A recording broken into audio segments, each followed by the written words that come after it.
The goal of having your product on the retail shelf is not to position your product out there, but to move as many units as possible and to have a base of retailers that you can count on to be able to purchase consistently over the next 5, 10, 20 years. That's the goal, is to build that base up before you start leveling up to larger retail accounts. The retailers don't want what's new, they want what sells. So when you have that built-in proven sale, that's what they need to be able to take it to the next level, for distributors to get on board, for larger retailers to get on board. That's the key to building up your sales volume. Independent retail is perfect for emerging brands, especially those just getting started. When you get started with a new product, your friends and family are going to tell you it's great. Everybody's going to tell you you have a fantastic product. But when the product's on the shelf without anybody selling it, that's when you're going to be able to know what you need to improve on, where the price points are, and how to best market your product when it's on the shelf. You're not going to be able to do that until you put the product out there into the retail stores and let the product speak for itself. The best thing that you can do is get in your car, drive around to 20, 50 stores and speak to the owners, the managers, give them a proposal. Say, I want to put my product onto your shelf. I don't need anything from you. I'm going to come back in a week. If it sells, great. Can we have a conversation then?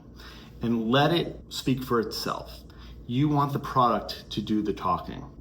The difference between going with something like that and going with a wholesale order is when you go with a larger retailer, you need to first prepare your presentation. You have to have all your ducks in a row, your insurance, your NAICS codes, all of your details. That's going to take months, if not years. And then you're going to have to present to the buyer. You may not even get that presentation opportunity, but they only buy once or twice a year for a category. So you're going to have to wait that out. All said and done, it could be 6 months, a year, 2 years before you get the opportunity to present the product. Instead, you could have 2 years of a ramp up while you're doing that by having proven sales. So you do these things at the same time. You do them in conjunction with one another. So starting with consignment is a great way to get your foot in the door. Moving into wholesale sales, where once the product's proven on the shelf, they'll be able to purchase a case. Once they purchase a case, maybe they'll purchase some backstock next time, and you give them a discount. Say, 2 cases, I'll give you 10% off. And so you build up those relationships that way. And once you've been able to surround your area with your product, doing well in the stores, learning what price points work, what margins work, where the marketing works best on the shelf, having it in a shipper on the floor, having different ways to present the product. That's what you're going to be able to build upon when you go into that major retail buyer and you say, this is what I've done, this is what's working. I would love the opportunity to earn your business by putting the product in a couple test stores and letting the product sell itself. When you get the opportunity to speak to a major buyer, you need to have your prepared speech and pitch ready. You need to have your competitive analysis. You need to have why your product is selling off the shelf. You need to have what you tried that didn't work and what you tried that does work. And you need to be able to speak to the demographics of the people that are buying the product.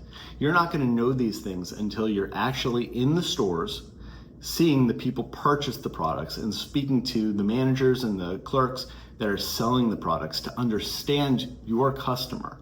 Because unlike selling something online, where you might know the demographics, you might know their location in the country, you're not going to be able to have that visibility in store unless you go there and you ask, or you sit there in the store and you watch people walk by your products. So it's important to have that information before you take it to your major retailer and have that pitch. Independent retail buyers expect a few things for you to be prepared to have the product in the store. One, you have to have packaging. Your packaging may differ from what you're selling online because what you sell through the internet is not necessarily retail packaging. It doesn't say what the product is. You can't have it in a plastic bag. If it's clothing, it has to present itself off the rack, so on a hanger or folded neatly. And if it's a packaged product, it has to have the box that shows what the product is. Now this can be expensive. So what some people have done when they're getting started, when they're ramping up, is they do a little bit of in-store marketing. They put together a presentation and they have the product stacked neatly behind their marketing presentation, which might be a plaque that says a little bit about the product and shows the product in action. But for somebody to understand what the product is and what you're trying to accomplish by selling it to them, that's what's gonna make the product move off the shelf. It's for them to understand within 5 seconds what the product does, why it's of value to them, because it's not gonna be something that they're looking for necessarily. It's gonna be an impulse sale. They didn't know your product was there when they walked in the store.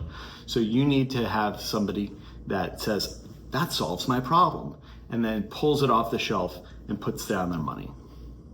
Most of the time when you walk into a store, in a local independent store, and you speak to the clerk, they're gonna say the manager's not there, the owner's unavailable. That's fine.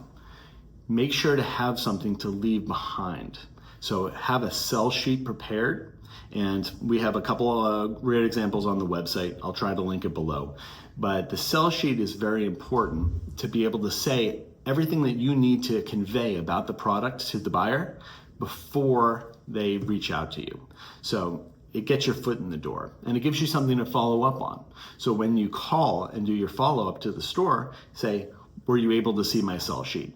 Do you have any questions? Do you have any suggestions of things that I can do better to be able to get the product into a store like yours?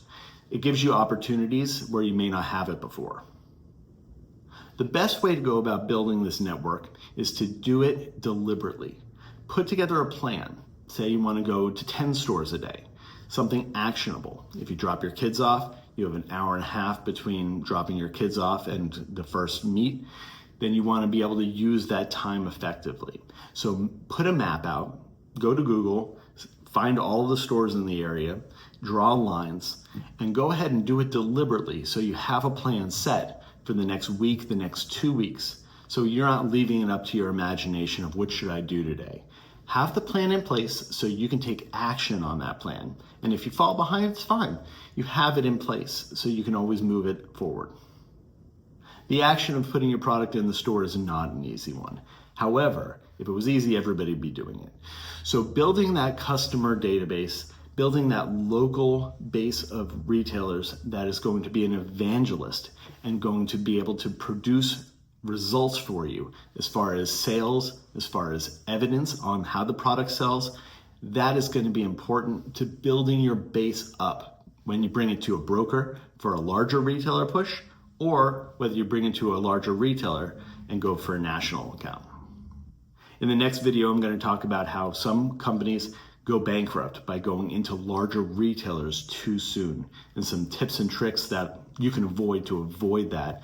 We had about 4 or 5 retailers last year that bankrupt some of our smaller businesses, and they did that because on the back end, they hid some sneaky things into the contract in the terms and conditions where they were able to send back product to them with huge fees attached, and the business wasn't able to sustain that because they had to pay so much on the front end to get the inventory to the retailer, and then on the back end they didn't have the margin set aside to be able to absorb those losses.